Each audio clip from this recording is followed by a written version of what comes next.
Okay.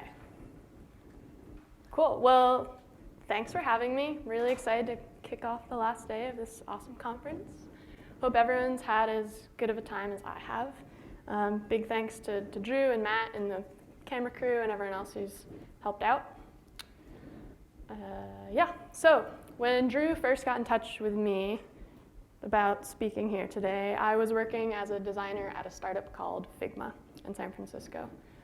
And I assumed at the time that that's what I would give my talk about, at least like something startup related, but that's only going to be tangentially true today.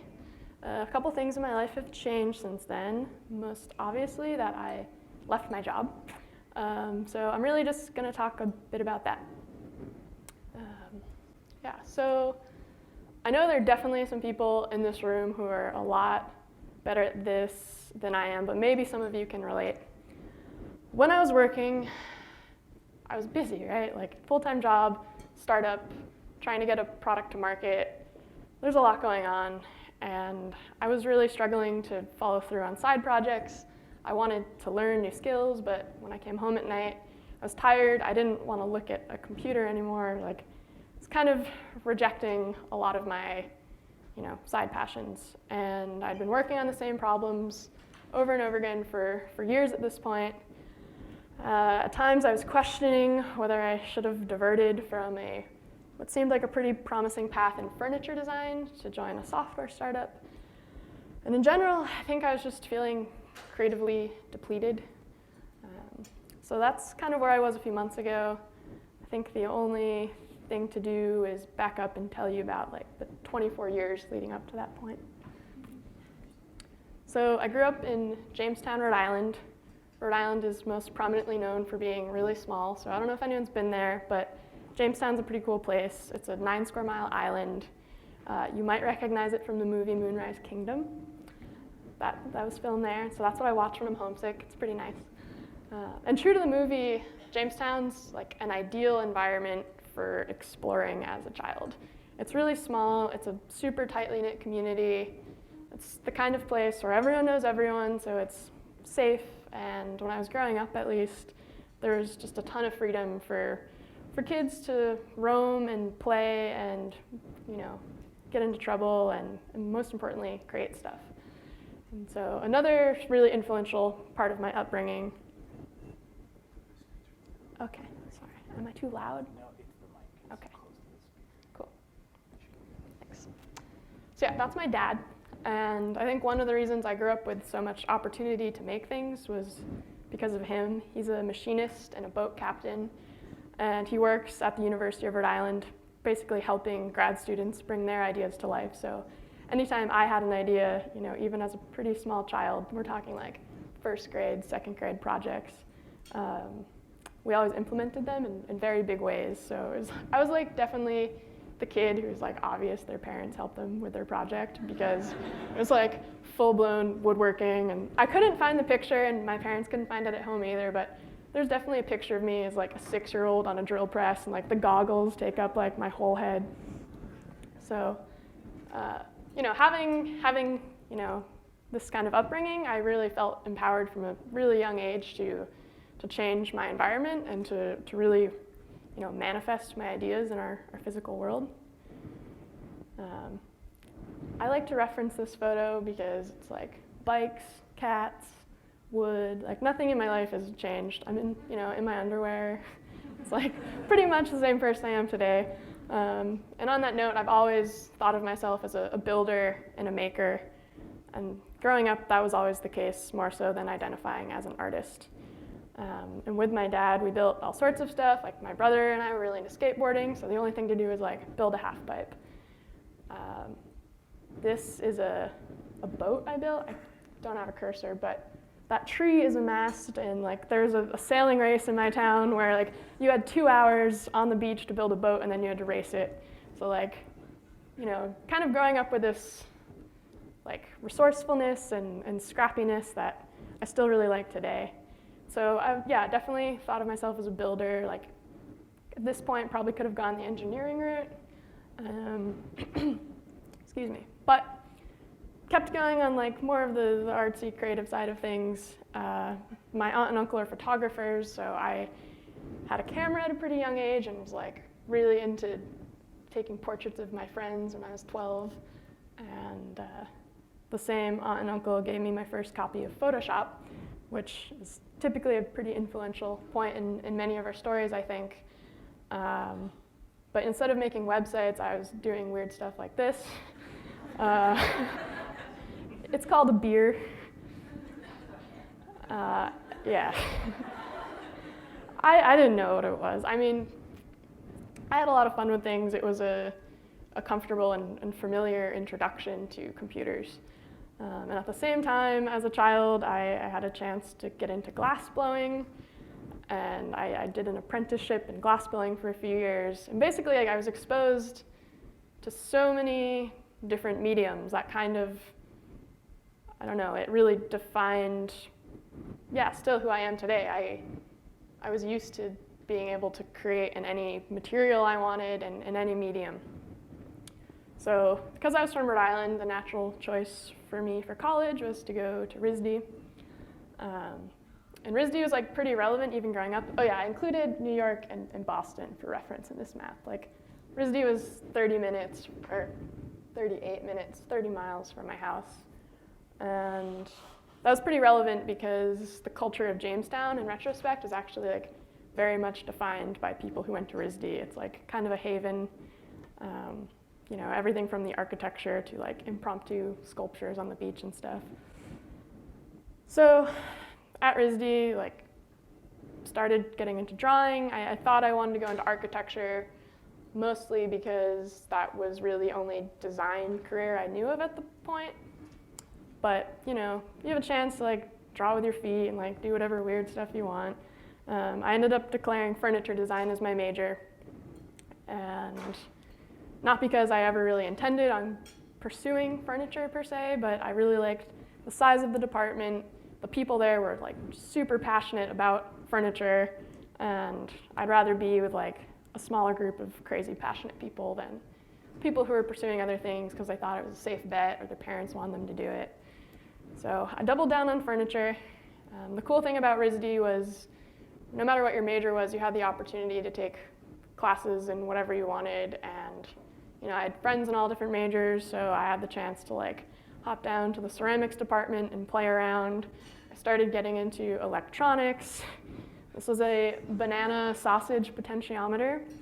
So like, I've always been pretty weird, I guess. But I spent a lot of time like going to lumber yards, and like every few people in my class like hop in my car and, you know, just driving around with like a ton of wood. And you know, I actually started making things that were useful. And that was really empowering.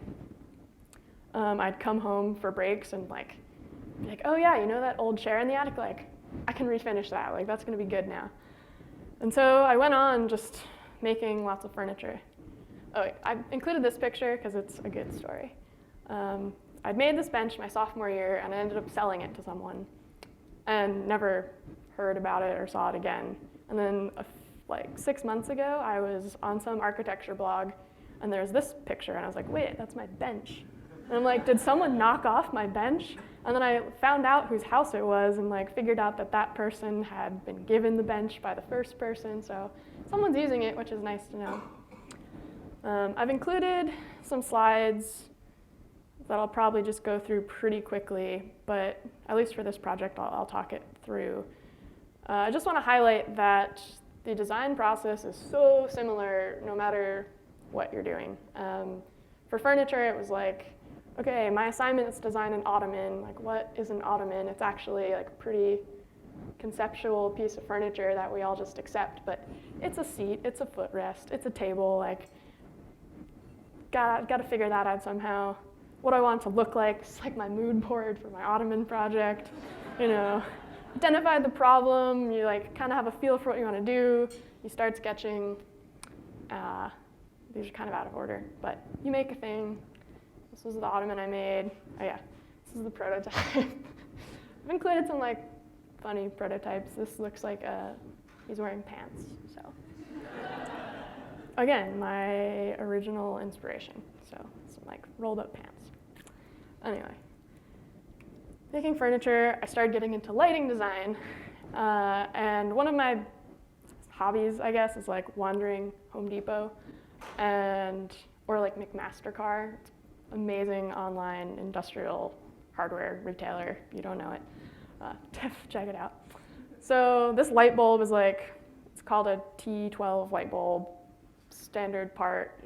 It costs like $7 or something.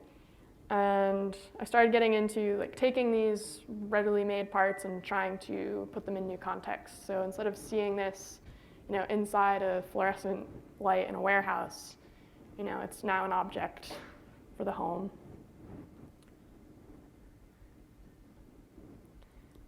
It actually is in this book, and I don't know how DIY it really is. Like, it's DIY if you have basic electric wiring skills, access to a table saw, but I don't know. I'll talk more about DIY. I have an interesting relationship with it. It's like anything is kind of DIY if you know what you're doing. But anyway, I think this was junior year at this point. I joined the cycling team, and there was an opportunity to design our kit, so I started doing that. This is like the only picture I have of maybe my favorite thing I've ever made. Don't know why, but it's a cabinet. There's like 4 drawers on the left side and 1 big drawer on the right side. And during my junior year, I had the opportunity to be a visiting student at the MIT Media Lab. And it's kind of like, just to explain what was happening my junior year, I was like full-time enrolled at RISD. Now I'm also enrolled at MIT. And I'm working in a research group at the lab called High-Low Tech, whose whole goal was to combine like traditional craft with new technologies. So I started working with a PhD student who was making like DIY electronics, basically, and all the housings he had designed were like lots of laser cut plywood, kind of like what you'd expect in the DIY community. So, as the story goes, I was literally like putting jam on my toast one morning. I was like, oh my God, this jar is the same exact size as a speaker, I know it. And lo and behold, fits together perfectly. Just luck. Which the luck part's funny to me because I ended up getting more attention for this project than anything else I've ever done still. Like, people were sending me all the mason jar accessories that they've designed, kind of a celebrity in the mason jar world. Not to brag, but I think I won Anyway, there's article after article after article about these stupid jars that weren't really designed. It was pretty much just a coincidence. I ended up winning a Core 77 design award for them, and they still haunt me today. I was pretty into cycling, so again, same process as the Ottoman. How do you take more of industrial storage and make it suitable for the home?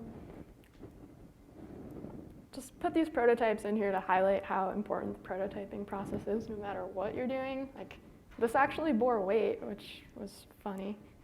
But anyway, I used to do a lot of my drawings by hand. I've always had a very distant relationship with computers, which is funny to me today since that's primarily the work that I do now. But in school, I wanted to do everything by hand. So this was the mold for gluing up the parts, and just wanted to show you kind of what goes into making something like this. At the same time as working on more functional projects like this, I was creating work that, was in comparison purposeless. I always kind of had this fear to create things that weren't functional objects. So we'll come back to that. But anyway, my senior year, I started taking graphic design classes. And I'll talk about why in a minute. Actually, I'll talk about why right now. Because I got a work-study job in the Office of Government Relations. Again, very unrelated to my major. But I started working on a national education reform initiative called STEM to STEAM. And we were presenting infographics to Congress. I had to go to DC and present this stuff. Turned out like no one in the office was a graphic design major. I was like, I'll just start taking some classes and like see what comes of it.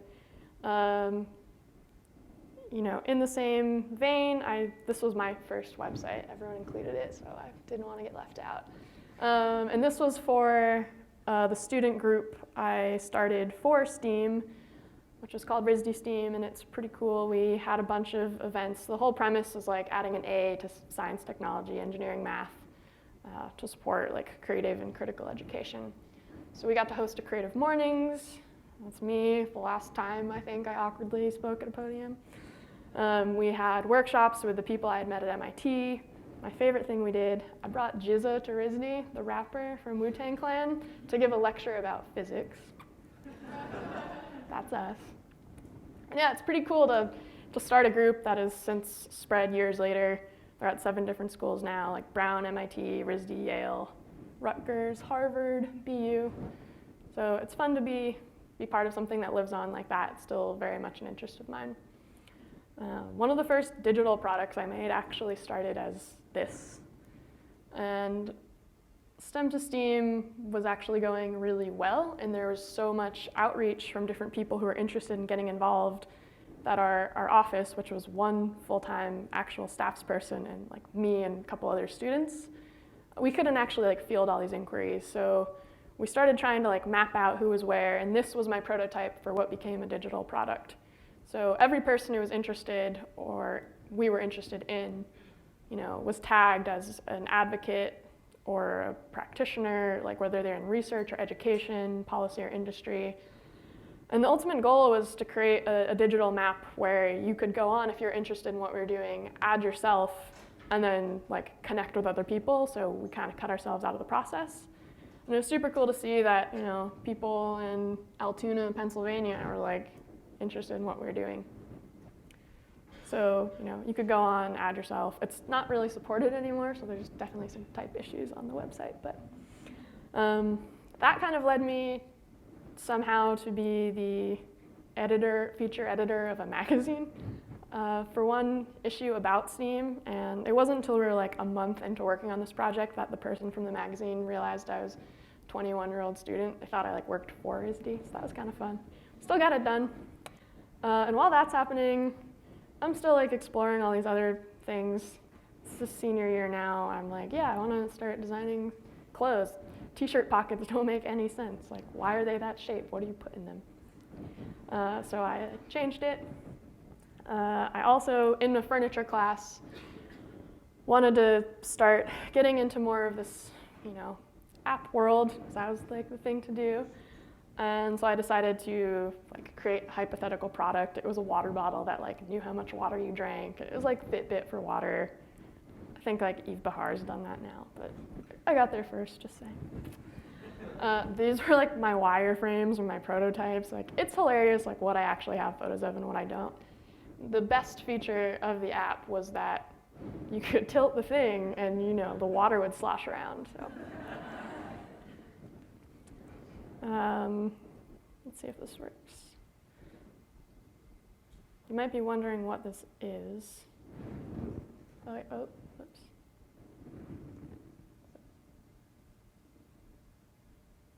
Yeah, it's a phone coaster. So when I was getting like really conceptual, I was like, these phones we use, they're only meant to last a couple of years and they're all ending up in landfills.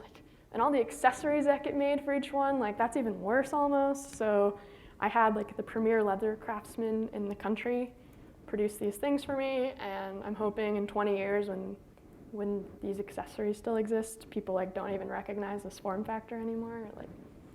I don't know. I think I was getting at something there, but it was just all over the place, blowing through projects. So while I was doing that, I was still building furniture.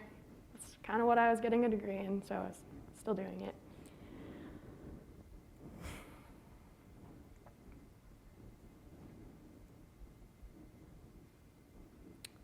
Much like tech startups, there was a dog in our wood shop, so that was familiar.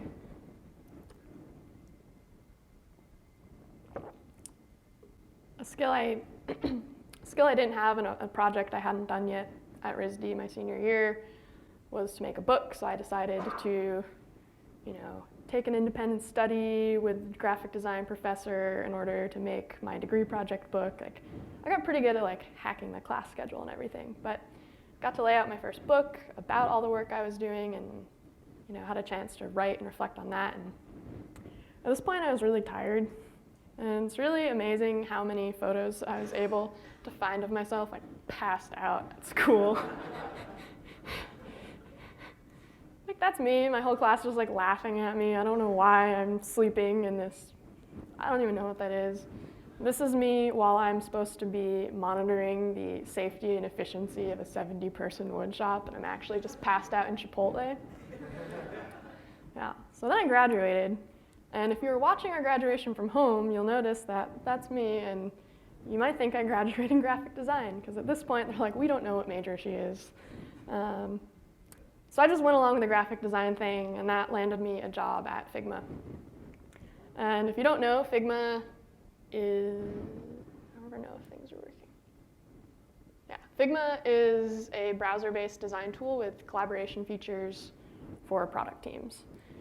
And I was there for almost 3 years. I was the first designer, first hire. So from very early on, it was just like doing everything. My first day, I assembled IKEA furniture.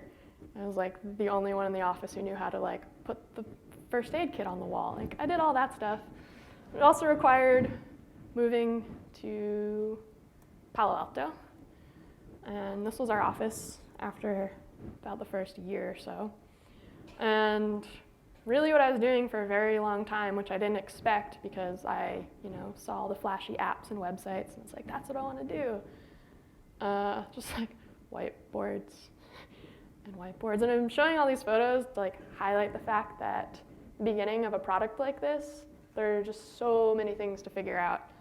And I think it's all about working at the right fidelity. Like, sketching was so important to move quickly, and it wouldn't have made sense to be making like framer prototypes of like the iOS companion app that probably won't even exist still for like a couple more years. It was like very, very foundational work, which unfortunately like doesn't look super sexy in a portfolio, but this is like a lot of the work I did for quite a few years. Everyone's like putting in pictures of like what their desks look like, so like I like to pretend this is what my desk looked like on any given day, when usually it just looked like that. So yeah, about a year in, this is what the product looked like. And I was just working really hard to like design a UI design tool as a first-time UI designer. Like, it was pretty cool coming at it without the biases I assumed many people had about tools. But I really had no idea what I was doing, and trying to figure out like how to be a good visual designer, how to, follow standard UI patterns, like trying all sorts of things. And we were growing the team, so we decided to move to San Francisco. And I adjusted to life there pretty quickly. That was a rough day. We got a cool new office, and for me, like, one of the best parts about being an early designer at a company and, coming from the background that I did was the opportunity to like buy furniture and design this office. So my side project for like a few months, like every weekend, I was at the office working with some really great interior designers to design the space. So in December 2015, we like launched our private beta. Everything went really well. I got to be the picture on our Fast Company article. That was cool. And then we dispersed for the holidays. And I was still feeling burnt out from college at this point. And then I just spent like 2.5 years working my butt off. And something didn't really feel right to me. Like, I've always identified as a designer and a maker, but something felt off. And I had spent my whole life up to this point doing so many different things, and now I was like kind of scraping by to have a side project that was still very much work related. I really missed that creative freedom, and I really looked forward to like a day where I would wake up and just decide what I was going to do that day, where there wasn't this like landslide of work just like chasing me constantly. So I went home for the holidays. I was talking to my family, talking to friends, traveled to New York, and I started making a list of companies I thought I'd want to work for. Like, the next obvious step was clearly like just either another product design role at a different company or maybe a different role at a different company. I wasn't sure. But no matter what scenario I dreamed up, like, I could think of a lot of reasons to stay. You know, the team at Figma is really great. The product was finally gaining traction. It was arguably the most exciting time to be there, so it didn't really make sense to leave. I had put so much of myself in the product and in the company, and I didn't want to feel like I was giving up. So every time I questioned it, I would decide to stick it out a little bit longer, and you know, I guess I was waiting for something to change and hoping to find a new lease on the job. And not to be dramatic, but instead what I ended up getting was really a new lease on life. I'll tell you about that. So a few weeks after the holidays, I came back out to the Bay Area, got settled back in at work. It was kind of like things as usual again. And I was walking out of a meeting on like a Tuesday afternoon, and a friend called me. It's kind of like a weird time to call someone in the middle of the day. She was in New York, so I figured she just like forgot about the time difference. So I answered it, and as soon as I said hi, like I could tell that she had some pretty bad news. So this was my friend Jacob, and he lost his battle with cancer in January. He had esophageal cancer. He was diagnosed in the fall of 2013.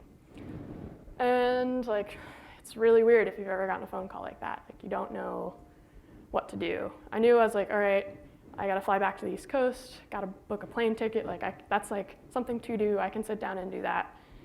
And I was on the American Airlines website, and I literally could not see the button to buy it. And like, that's how much adrenaline was just like pumping through me. I had to have a friend at work like sit down and like click a button that was right in front of me. So as a UI designer, like side note, that was like kind of fascinating, super infuriating at the time. Like, maybe something we should talk about later. But I do want to tell you a little bit about Jacob. We studied furniture together at RISD. Like, he was the year ahead of me, but pretty much the friendliest guy in the wood shop. And I don't know, design school can be kind of intimidating. Like, all the upperclassmen just assume they're way cooler than you. And so, you know, it was really different to have someone like approach you and to just be really friendly. And he was always that guy. And in ValueCon, you know, it's supposed to be fun, so I'm not telling you this to like make you sad, but it's also about inspiring each other to make really awesome stuff. And Jacob was just like a sheer force of creation. Like, everywhere he went, he left a trail of stuff in his wake. Like furniture, of course, but he was always like making videos and blogs and like little wooden cows and plastic dinosaurs and taking pictures. And he really, really loved making toys, so they were just everywhere. He had a really great sense of humor, and I think a deeper than average understanding of, I don't know, the relevance of design history and the iterative process. Like, he really, I always felt that he prioritized being a human over his role of a designer, and he was just like always a student, always an explorer. He really just like lived to learn and totally loved to play. Like, play was his big thing. So like, being around someone like him, his spirit was totally contagious. And I always admired, like, you know, before and during his fight, like how he was never without a project, and he was like, never afraid to just make stuff.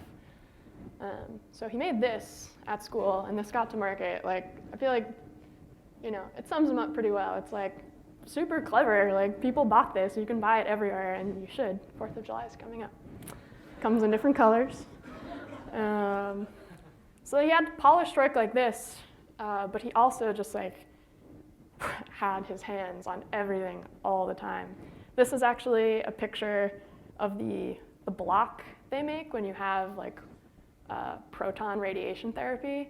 He was apparently the first patient to ever ask to like have his afterwards, and you know, instead of like being bummed out he was just dealing with cancer, he was like, I'm gonna like organize a gallery show of like all these blocks. Like, how amazing is this? And you know, he's like casting things in his, like just like always just like pumping out work. even if it didn't like amount to a viable product in the end.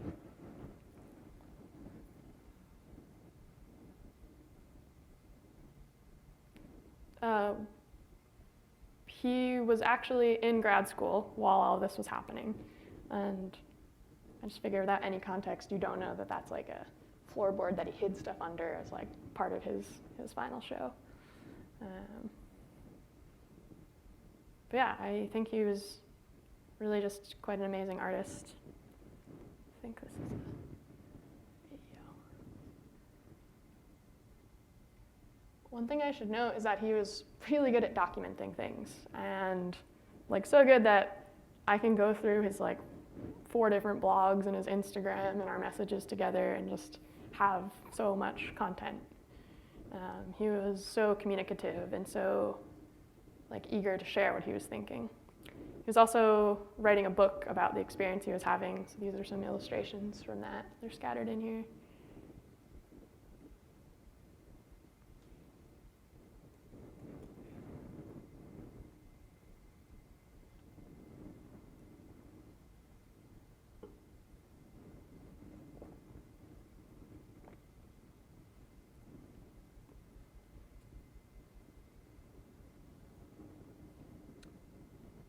So I dealt with this, and then I went back to work, wrapped up all my projects, and left.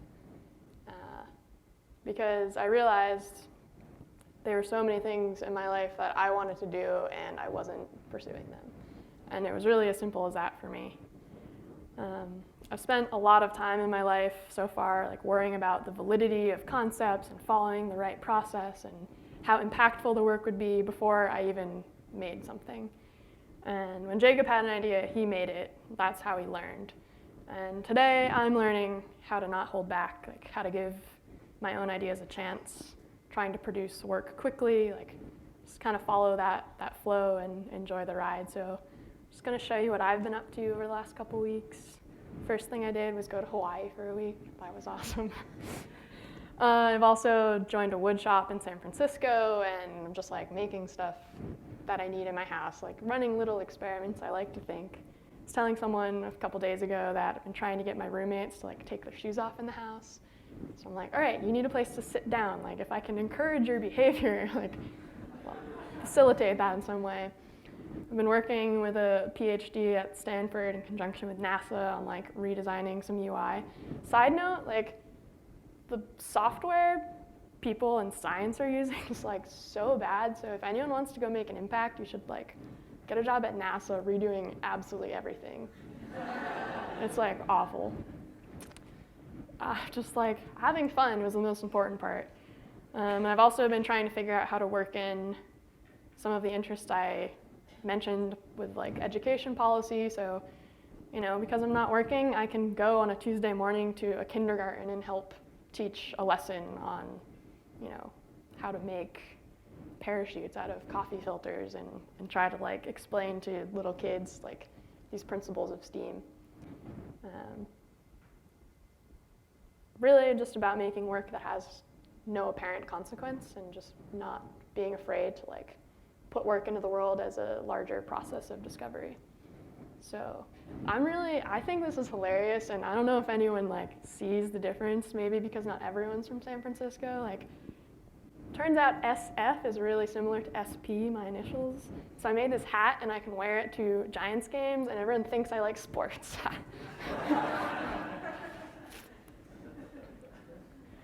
So I want to leave you today with these very wise words from Nike. Took that from their Instagram. Yeah, it's really like, now's your chance. Like, you never know, bottom line. So yeah, thanks to all of you.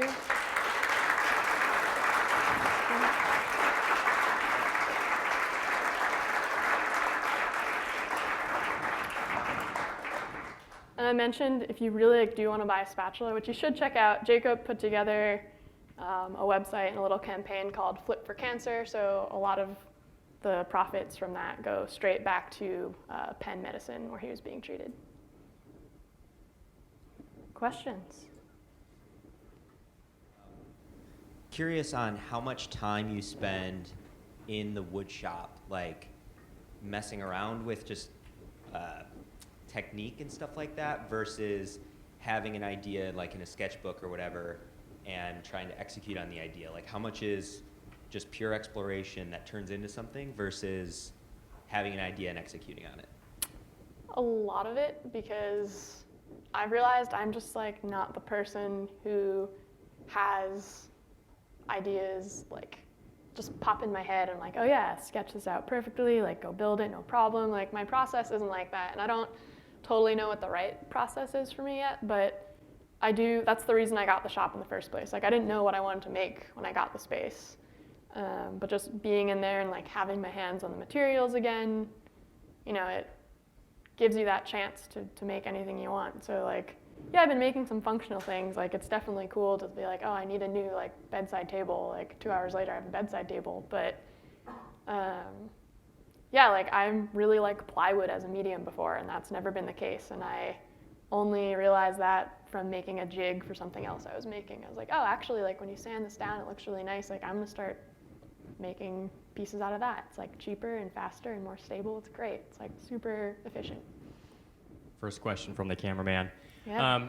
So I have a 2-year-old daughter, and so this might be kind of an interesting question, but it does relate to creativity and design, and kind of me trying to learn how to be a father. I have a second daughter on the way. I can already tell that my 2-year-old is, I might be biased, but she's super creative, even as a 2-year-old, and I'm really creative myself, and so is my wife.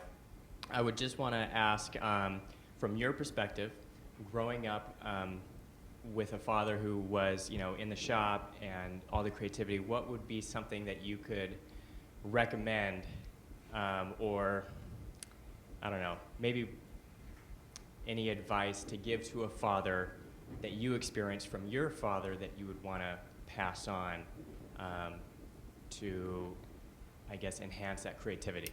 Yeah. Like something you saw from your dad that you'd want to Sure. maybe have other fathers give to their daughters as well. Yeah, that's big.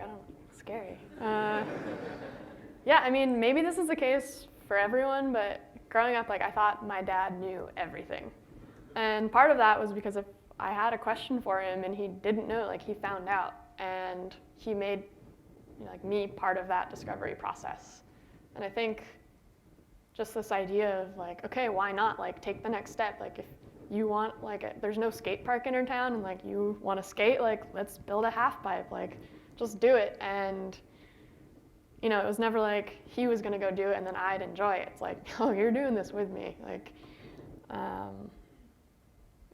my mom would come read to me every night, or we'd practice reading before I'd go to bed, and my dad would come in with, like, analog clocks and, like, teach me about the gears. Like, that's what he was interested in. And so, like, I was falling asleep thinking about, like, mechanisms like that. And I think just any exposure you can give your kids that they might not be getting elsewhere, things that are just very much a part of our real world. I kind of like to joke, especially in Silicon Valley, like, when the power goes out, like, what's everyone gonna do? Like, what skills do you have? It's like, I'm gonna dominate. Just saying. And I think it's like, it went such a long way for me towards building confidence. Like, knowing that, like, you can just make something. You're not reliant on other people to make it. You don't have to just have money. It's like, as I said, like, resourcefulness and empowerment. Is that helpful? Is that advice? Cool. I also live in San Francisco, but originally from somewhere else. And I wonder if you face the fact that the city defines who you are so much by what you do for a job. Yeah. And now that you don't have a job anymore, have you experienced this sort of existential dread that I think San Francisco people have when they're floating around? For sure. Like, the day after I quit, I met someone. They're like, oh, what do you do? And I was like, oh, God, what do I do now? But, like, the honest answer is I'm still a designer, and that's what I just say. Like, and if you don't elaborate more, people just assume you're, like, freelance or consult or something. But I'm like, yeah, I'm not working right now, but, I'm making my own things, and I'm about to take a 6-week trip to Europe, and so I'll worry about it later. But yeah, I mean, I was talking to someone about this yesterday, at the conference, and it's kind of a rude question in a way to ask someone what they do, because especially in San Francisco, if you have any knowledge of the industry at all, you're really like prying into someone's like socioeconomic status. And so I've been more aware of that recently, and like especially over the last few weeks since I've been technically unemployed. So I'm much more prone now to just ask people like what they like doing or how they spend their time. Something a little less invasive, I guess.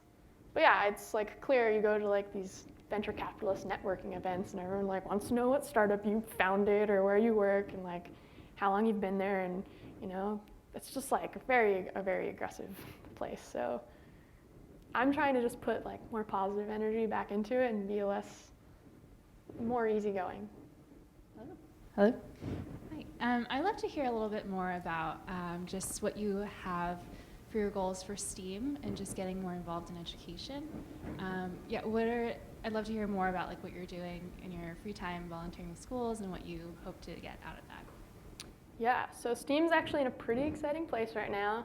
On December 4th, Obama signed the reauthorization of the No Child Left Behind thing, which is now called Every Student Succeeds Act.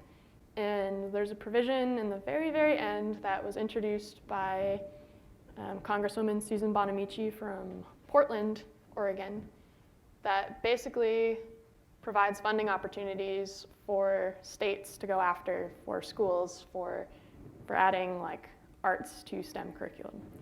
So that's pretty exciting. Like the big empty question now is like, how do states know that money's there and how do they go after it? And I don't know how I'm personally going to tackle that, but I am talking to some people who collectively want to.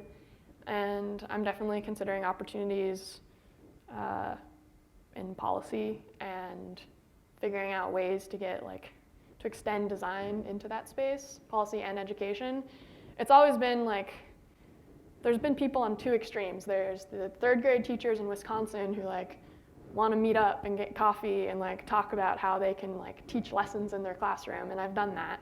I've gone into classrooms and taught those lessons myself. And then there's the big bad federal government. So I'm interested in helping in any way I can, obviously, but I think as a bigger goal, I'm leaning more towards the policy work. All right, thank you. Thanks.